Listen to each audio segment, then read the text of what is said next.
22 मई 2020 दोपहर के 1:05 पर पाकिस्तान इंटरनेशनल एयरलाइन की फ्लाइट PIA 8303 लाहौर के अल्लामा इकबाल इंटरनेशनल एयरपोर्ट से 91 पैसेंजर और 8 क्रू मेंबर समेत कराची के लिए रवाना हो गया।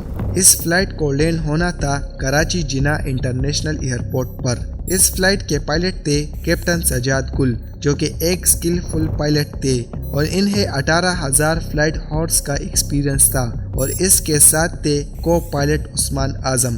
दोस्तों, इस फ्लाइट की ड्यूरेशन थी 90 मिनट्स और ये अपनी डेस्टिनेशन कराची एयरपोर्ट पर लैंड होने की तैयारी में था। पायलट्स भी खुद को और एयरक्राफ्ट को लैंडिंग के लिए प्रिपेयर हो रहे थे। इस टाइम फ्लाइट का एल्टीट्यूड है 10,000 फीट। सुनने में आपको सब कुछ ठीक ठाक लग रहा होगा और है भी, लेकिन थोड़ी ही देर बाद एयर ट्रैफिक कंट्रोलर पायलट्स को वार्न करते हैं। जब एयरक्राफ्ट लैंडिंग से 15 नॉटिकल माइल्स की दूरी पर 7,000 फीट के बजाय 10,000 फीट पर उड़ रहा होता है। कुछ टाइम गुजरने के बाद एयरक्राफ्ट कंट्रोलर फिर से पायलट को एल्टीट्यूड को लेकर वार्न करते हैं। जब फ्लाइट लैंडिंग से 10 नॉटिकल माइल की दूरी पर 3,000 फीट की बजाय 7,000 फीट पर उड़ रहा होता है।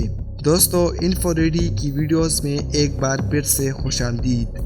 A Pakistan International Airlines plane with more than 100 people on board has crashed into a residential area in the city of Karachi. Pakistan International Airlines plane designated PK 8303 has crashed.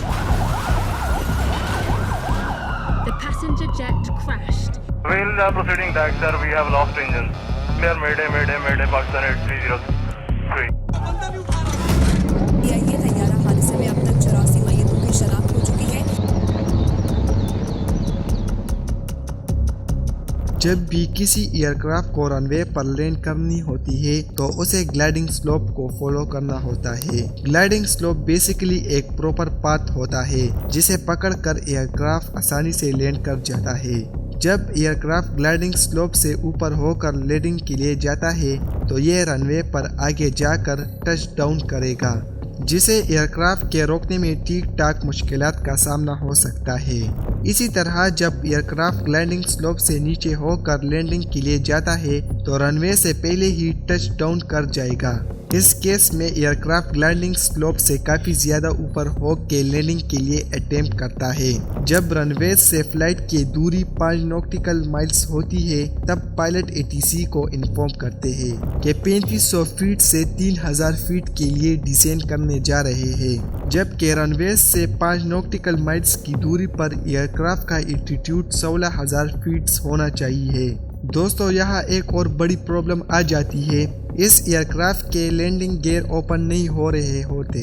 अब इस flight को land करने के लिए pilot decision लेते हैं बिली landing के लिए। बेसिकली बिली लैंडिंग वो लैंडिंग होती है जब एयरक्राफ्ट बिना लैंडिंग गियर अपने बॉडी के सहारे ही लैंड करते हैं। इस एयरक्राफ्ट में जब पायलट बिली लैंडिंग के लिए अटेम्प्ट करते हैं तो एयरक्राफ्ट का इंजन रनवेज के कंक्रीट के साथ रगड़ करने की वजह से डैमेज हो जाता है। इसके बाद पायलट इस लैंडिंग को डिसकंटिन्यू कर देते हैं और फिर से गो अराउंड करने का डिसीजन लेते हैं। गो अराउंड मतलब एयरपोर्ट का फिर से एक चक्कर लगाकर वापस से लैंडिंग करना।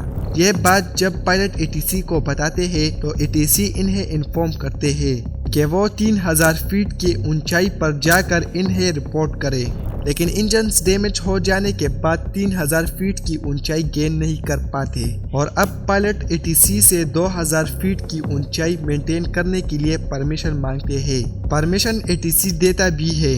दोस्तों, यहाँ पायलट्स को भी पता चल जाता है कि उनके जहाज के दोनों इंजन फेल हो चुके हैं और ये 2,000 फीट की ऊंचाई भी सही तरीके से मेंटेन नहीं कर पाते। इसके बाद पायलट्स एयरक्राफ्ट कंट्रोलर्स को बताते हैं कि उनके जहाज के दोनों इंजन फेल हो चुके हैं। दोनों इंजन फेल होने की वजह से पूरे फ्लाइट में धीरे धीरे इलेक्ट्रिसिटी कम हो जाती है और पायलट रैम एयर टर्बाइन को डिप्लॉय कर देते हैं। रैम एयर टर्बाइन एक फैन होता है जिसका काम दोनों इंजन फेल हो जाने पर फ्लाइट के कॉकपिट में minimum amount of electricity provide करना होता है, जिसे कॉकपिट में इसेंशियल इंस्ट्रूमेंट चलाने में मदद मिलती है। एयरक्राफ्ट ट्रैफिक कंट्रोलर्स पायलट से पूछते हैं क्या आप बिली लैंडिंग करेंगे और ये भी बताते हैं کہ سب ہی رن وے لینڈنگ کے لیے اویلیبل ہے اور بدقسمتی سے پائلٹ میڈے کال کر دیتے ہیں۔ جب بھی ایئر کرافٹ کے دونوں انجن فیل ہو جاتے ہیں تو پائلٹ 3 بار میڈے کال کرتے ہیں۔ میڈے ایمرجنسی سچویشن ہوتی ہے جب ایئر ٹریفک کنٹرولر سب ہی کاموں کو چھوڑ کر اس ایئر کرافٹ کو بچانے میں لگ جاتے ہیں۔ اسی دوران فلائٹ رن وے سے 3 کلومیٹر ماڈل کالونی میں کریش کر جاتا ہے۔ یہ ایکسیڈنٹ عید سے ایک دن پہلے ہوتی ہے اور اس میں صرف 2 ہی شخص بچ پاتے ہیں اور باقی سب لوگوں کی موت اس وقت ہو جاتی ہے۔ اس کی investigation aircraft accident investigation board کے ذریعے کی گئی۔ ان کی رپورٹ کے مطابق 2 ایسی میجر پرابلم ہوئے جن کی وجہ سے یہ فلائٹ کریش ہوئی۔ پہلا ریزن ہے کہ پائلٹ نے ایئر کرافٹ کنٹرولرز کے وارننگ کو بار بار اگنور کیا اور ATC کے بغیر بیلی لینڈنگ پرفارم کیا۔ اگر دوسرے ریزن کی بات کی جائے تو پائلٹس نے لینڈنگ گیٹس کلوز کر دیا۔ ٹچ ڈاؤن کے کچھ دیر پہلے اگر انہیں گو اراؤنڈ کرنا ہی تھا تو لینڈنگ گیٹس کو کلوز نہیں کرنا چاہیے تھا۔ اس میں ٹیکنیکل فالٹ دیکھنے کو ملتے ہیں۔ اگر صحیح ٹائم پر اس ایئر کرافٹ لینڈنگ گیئر کو کھول جاتے تو بیلی لینڈنگ کی ضرورت ہی نہیں تھی اور فلائٹ صحیح طریقے سے لینڈ ہو پاتی۔ دوستو، اس ایکسیڈنٹ کے بارے میں آپ کا کیا رائے ہے؟ کامنٹ باکس میں ہمیں اپنی رائے بتائیں۔ امید ہے دوستو آج کی ویڈیو آپ کو انفارمیٹیو لگی ہوگی۔ ہمیں دے اجازت، اللہ حافظ۔